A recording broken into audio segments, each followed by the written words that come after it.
Welcome to Bible Study with Faith, where I'm reading the Bible out loud to you in a way that's easier to understand. This is the book of Joshua, and we are on chapter 2. Then Joshua, son of Nun, secretly sent 2 spies from Shittim. Go, look over the land, he said, especially Jericho. So they went and entered the house of a prostitute named Rahab and stayed there. The king of Jericho was told, "Look, some of the Israelites have come here tonight to spy out the land." So the king of Jericho sent this message to Rahab, "Bring out the men who came to you and entered your house, because they have come to spy out the whole land." But the woman had taken the 2 men and hidden them. She said, "Yes, the men came to me, but I did not know where they came from. At dusk, when it was time to close the city gate, they left. I don't know which way they went. Go after them quickly. You may catch up with them."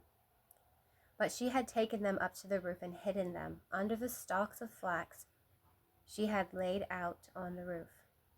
So the men set out in pursuit of the spies, and the road that leads to the fords of the Jordan, and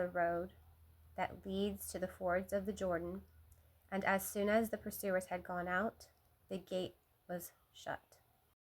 Before the spies lay down for the night, she went up on the roof and said to them, "I know that the Lord has given you this day, and that a great fear of you has fallen on us, so that all who live in this country are melting in fear because of you. We have heard how the Lord dried up the water of the Red Sea for you when you came out of Egypt, and what you did to Sihon and Og, the 2 kings of the Amorites east of the Jordan, who you completely destroyed. When we heard of it, our hearts melted in fear, and everyone's courage failed because of you. For the Lord your God is God in heaven above and on the earth below. Now then, please swear to me by the Lord that you will show kindness to my family, because I have shown kindness to you. Give me a sure sign that you will spare the lives of my father and mother, my brothers and sisters, and all who belong to them, and that you will save us from death." "Our lives for your lives," the men assured her. "If you don't tell what we are doing, we will treat you kindly and faithfully when the Lord gives us land." So she let them down by a rope through the window, for the house she lived in was a part of the city wall. She said to them, "Go to the hills so the pursuers will not find you. Hide yourselves there 3 days until they return, and then go on your way." The men had said to her, "This oath you made us swear will not be binding on us unless we enter the land. You have tied this scarlet cord in the window through which you let us down, and unless you have brought your father and mother, your brothers, and your whole family into your house." Wait, what? "Unless when we enter the land, you have tied the scarlet cord in the window through which you let us down, and unless you have brought your father and mother, your brothers and sisters, all your family into your house. If any of them go outside your house into the streets, their blood will be on their own heads. We will not be responsible. As for those who are in the house with you, their blood will be on our heads if a hand is laid on them. But if you tell what we are doing, we will be released from the oath you made us swear." "Agreed," she replied. "Let it be as you say." So she sent them away, and they departed, and she tied the scarlet cord in the window. When they left, they went into the hills and stayed there for 3 days, until the pursuers had searched all along the road and returned without finding them. Then the 2 men started back. They went down out of the hills, forded the river, and came to Joshua, son of Nun, and told him everything that had happened to them. They said to Joshua, "The Lord has surely given the whole land into our hands. All the people are melting in fear because of us."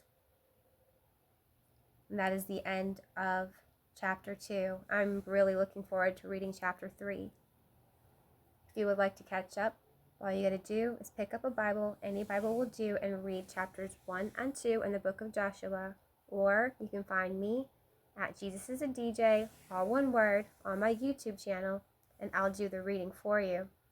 With that being said, I would like to talk a little bit about this book of Joshua, and the story being told is about one of the only women that are ever spoken about in this time frame. For some reason, all the women were just completely taken out of the transcripts and made to seem as if we are insignificant. Rahab is a very powerful woman who not only was in a very powerful position in her time, but she was also very trustworthy and still chose to tell a lie in order to save these spies who were sent by Joshua, son of Nun, who was sent by God himself. As these are messengers who were sent to spy out the land to see what the men and women were doing in the town and what their state of being is presently before God sends them into the town to completely ravage everyone and everything that is there and take over the entire land. All of the buildings, all of the livestock, everything will be theirs. All of the riches will be theirs. Everyone is to die, but Rahab and her family will be protected as long as they are in the room of her home that has the scarlet tie displayed outside the window. And you'll see a lot of different movies as well as cartoons that are where this story is depicted and retold over and over again. And sometimes she's wearing a necklace. It's different for entertainment purposes, but this is the new international version of the story. And as long as she gathers everyone in her family, her mom, her dad, her sisters, and her brothers, and put them in this room with the scarlet tie, they will not be touched when the rest of the town is ravaged, murdered, taken down. And I don't think they're allowed to take slaves either, so everybody will die. And the whole town will be theirs. And keep in mind, they are a very small group of people that are going into the village, and it's a very large village, so it's considered a miracle what they're about to do. I will hang around and wait for you guys to join me for chapter 3.